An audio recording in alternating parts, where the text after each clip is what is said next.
Hey YouTube, I'm a very impatient fisherman. When I get out there, I want to have my line in the water catching fish. I don't want to be messing around putting hooks on my line. To that end, I prepare all my rigs before I go out so that they've got quick attach fittings on them. If I need to, I can put a new hook on or change to a different sort of rig altogether, all within seconds. So I thought I'd just do a quick video to show you how I do snell rigs. For the purposes of this demonstration, I'm going to put together some snell rigs. I've been trying out circle hooks for a little while now just to see how they go compared to the normal hooks that I use. I'll do a video up on that a little bit later after I've got some more information and made up my mind one way or the other. In the meantime, I've got some Gamagatsu and some Mustad circle hooks for this job.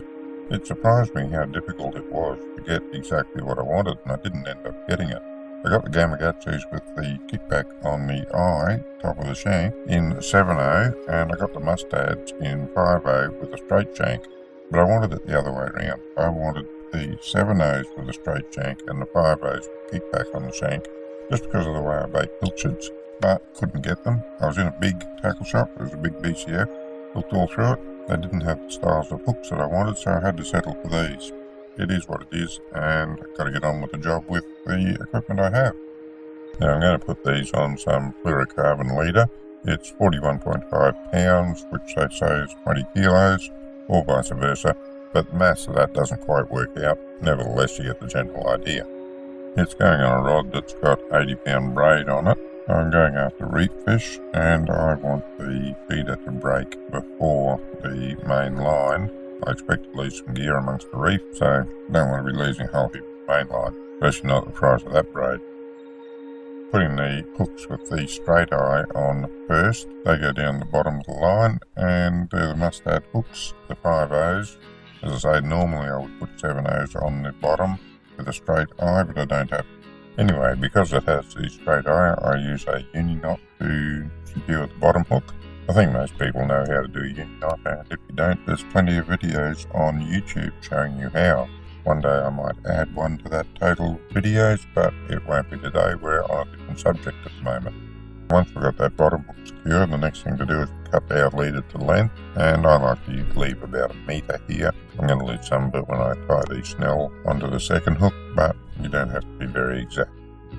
Now, the distance between the two hooks is dictated by the size of the bait you're using. I like to leave a little bit more than the average size of the pilchards I use, because having a little bit of slack line between the hooks doesn't do any harm, but if you haven't got the hooks far enough apart, that's another matter altogether. To finish off the rig, I use one of those paper clippy type quick attaches. You could use a Mustad Fastach if you wanted, or any others that take your fancy.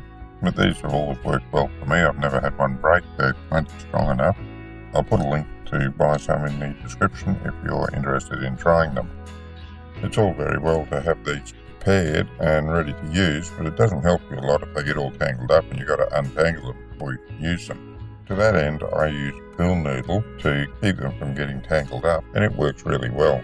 I just cut off a section of the pool noodle and I put a split down it, and that's what I use for wrapping the hooks around. I can stick the hook into the pool noodle, keep the point safe, and I just wrap the line around it so that I can unwrap it when I need to use it and there's no tangles in it. So I can go from losing a hook to getting a new one on, bait it up and back in the water in well under a minute.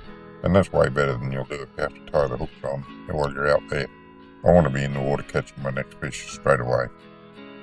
Now, it doesn't really matter which way you wrap this. Depending on the sort of rig I'm doing, I might put the hooks on first and wrap it around that way, or more often than not, I'll put the quick attach down in the slit and then wrap it around and put the hooks into the pool noodle. Doesn't matter which way you're doing, and I vary it depending on what sort of rig I'm making.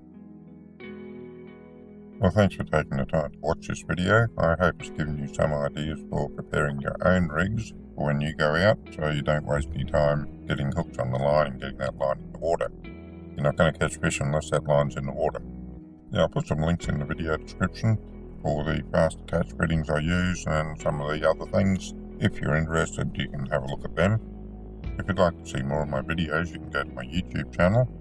Until next time, good fishing.